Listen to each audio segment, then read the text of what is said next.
Di luaran sana banyak teori konspirasi yang beredar tentang moon landing. Tetapi saya yakin banyak di antara kalian tidak pernah mendengar tentang teori yang akan saya sampaikan ini. Jadi mari simak terus videonya.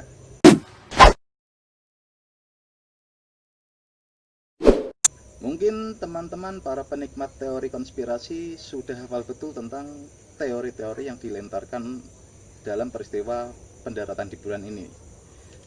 Tetapi di sini saya akan menjelaskan bahwa semua teori yang pernah saya dengar di luaran sana hanya membahas tentang masalah teknisnya saja, yaitu tentang bagaimana cara NASA merekayasa pendaratan di bulan ini.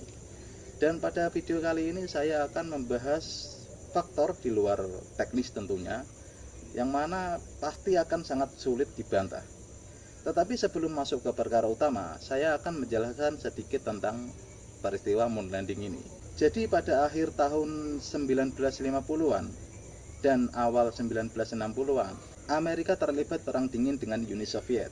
Dan pada tanggal 4 Oktober 1957, kalau saya tidak salah, Uni Soviet berhasil mengirimkan satelit buatan pertama manusia. Dan karena kejadian itu, setahun setelah Uni Soviet berhasil mengirimkan satelit buatan pertama manusia, lahirlah NASA. Jadi NASA adalah sebuah program dari Amerika Serikat yang lahir karena mereka merasa tercoreng namanya dalam ilmu pengetahuan antariksa. Jadi, misi moon landing menurut saya adalah balasan dari Amerika Serikat kepada Uni Soviet. Tetapi, apakah benar Amerika Serikat berhasil melakukan moon landing tersebut? Dan saya di sini sudah mencatat beberapa poin yang mana mungkin teman-teman bisa menganggapnya sebuah teori konspirasi. Tetapi saya yakin ini cukup meyakinkan. Poin pertama, kecepatan revolusi bulan. Menurut Wikipedia, kecepatan revolusi bulan itu mencapai 3.600.000 km per jam. Ya, 3.600.000 km per jam. Sedangkan kecepatan roket dari misi Apollo 11 hanya mencapai 40.000 km per jam. Nah, ini adalah menjadi faktor dasar terpenting mengapa saya berpikiran bahwa moon landing tidak pernah terjadi. Yang pertama, dengan kecepatan bulan yang begitu sangat cepat, tidak mungkin roket NASA mampu mengejarnya. Masih mau dipaksakan? Oke, kita paksakan. Misalnya roket tersebut tidak berusaha mengejar bulan. Roket tersebut cuma menunggu di orbitnya, lalu menunggu bulan lewat. Ketika sudah bulan mendekati roket, maka roket tersebut akan mendarat di bulan. Tetapi jika benar seperti itu keadaannya, maka dengan kecepatan 3.600.000 km per jam, roket tersebut tidak akan mendarat di bulan, tetapi tertabrak oleh bulan. Jadi misi moon landing akan berganti nama menjadi moon crashing. Poin kedua, cara mereka kembali ke bumi. Oke, katakanlah saya setuju bahwa mereka berhasil melakukan moon landing. Tetapi masalahnya, bagaimana cara mereka kembali ke bumi? Ingat, ketika kita masuk kepada sebuah ruang dan tempat, maka kita juga akan otomatis memiliki kecepatan ruang dan tempat tersebut. Untuk analogi sederhananya seperti ini. Bayangkan kita menaiki kereta dengan kecepatan 60 km per jam. Dengan otomatis kita juga akan memiliki kecepatan dari kereta tersebut. Lalu itulah yang membuat kita tidak terpental ke belakang ketika kita melompat di dalam gerbong kereta. Itu juga yang membuat lalat kecil atau hewan-hewan kecil lainnya tidak terpental ke belakang ketika mereka berterbangan di dalam gerbong kereta. Nah, dengan kecepatan bulan yang seperti itu, ketika Apollo 11 berhasil mendarat di bulan, maka otomatis Apollo 11 juga mempunyai kecepatan dari bulan, yaitu 3.600.000 km per jam. Ribet ngomongnya. Jadi, dengan kecepatan seperti itu, mau setebal apapun heat shield yang mereka pakai, tak peduli setebal apa pelindung panas yang mereka gunakan, mereka akan tetap menjadi abu ketika berusaha memasuki atmosfer bumi. Nah, dengan dasar itu, saya tambah yakin bahwa pendaratan di bulan ini tidak pernah terjadi. Yang ketiga, permukaan bulan. Di beberapa foto yang dipublikasikan oleh NASA, ada sebuah foto yang cukup menarik perhatian saya, yaitu foto dari telapak kaki Neil Armstrong. Ya, tetapi kita bisa lihat di sana bahwa permukaan bulan itu sepertinya berpasir. Nah, padahal kita diajarkan selama ini bahwa bulan itu tidak mempunyai atmosfer dan gravitasi bulan hanya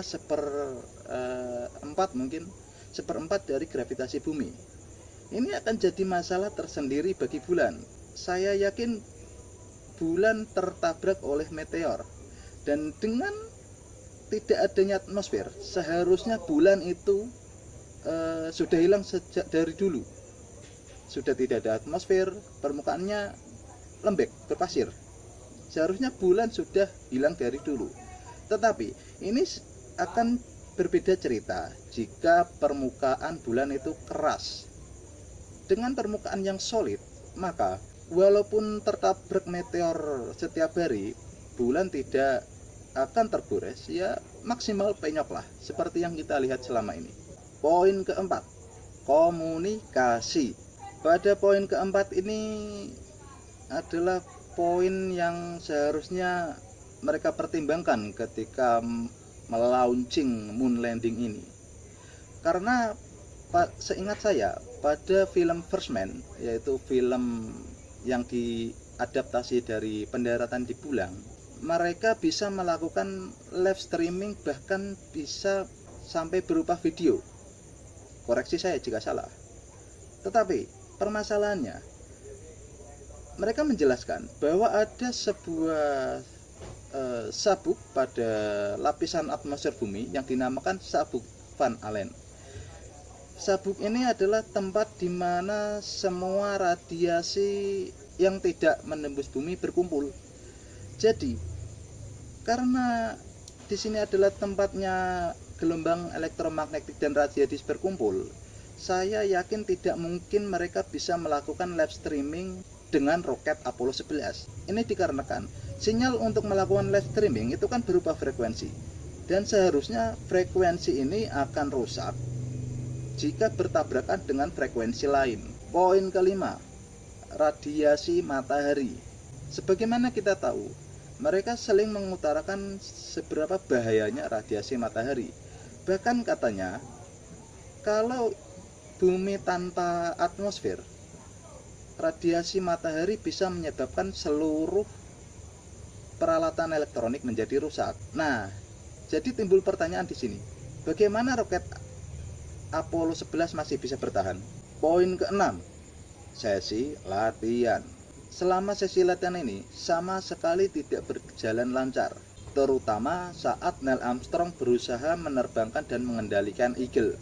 Tetapi saat eksekusinya di bulan, Neil Armstrong berkata ini lebih mudah daripada simulasi di bumi. Dan tentu saja ini akan menjadi sebuah pertanyaan tersendiri buat saya. Ini dikarenakan tubuh kita itu mempunyai muscle memory, yang mana menjadikan seharusnya Neil Armstrong akan lebih kesulitan ketika dia mengendalikan Eagle di luar angkasa. Ya, muscle memory adalah ingatan yang disimpan oleh otot untuk keadaan-keadaan tertentu. Untuk analogi sederhananya seperti ini.